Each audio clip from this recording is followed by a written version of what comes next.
Voici l'aigrette garzette. Oh, je n'ai pas eu long à la trouver. L'aigrette garzette, c'est le premier oiseau que j'ai réussi à filmer correctement. C'était il y a quelques années déjà. L'oiseau, s'il est quelque peu farouche, se remarque de loin dans son environnement. Dans les prés salés, dans les roselières, dans les phragmités, son manteau blanc tranche et dénote tout de suite.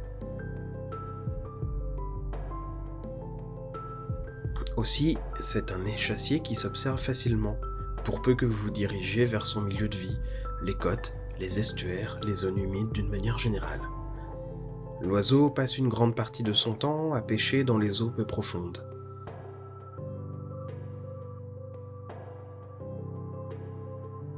Observez son manège quelque temps, cela donne toujours lieu à d'étonnantes observations, et à des comportements qu'il faudrait que je filme davantage pour vous en donner tout le sel.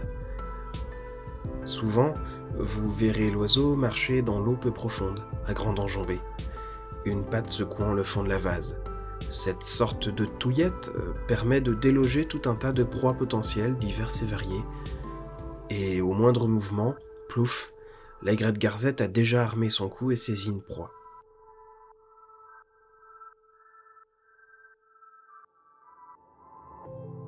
Son bec est un formidable poignard, parfaitement adapté à ce type de prédation. Gare à vous, c'est un véritable harpon. Chez cette espèce, point de dimorphisme sexuel. Mâles et femelles sont semblables. Disons que celui que vous voyez pondre un œuf est probablement une femelle. Attention aux confusions, l'aigrette garzette est souvent confondue avec d'autres espèces, comme le héron garde-bœuf, certes plus petit et rouquin à la belle saison, avec la spatule blanche aussi, dont le bec en forme de spatule est vraiment très différent. Mais le gros de la confusion, c'est surtout avec la grande aigrette. Là, il faut estimer la taille, distinguer si c'est possible la taille du trait loraire, la couleur du bec et des doigts.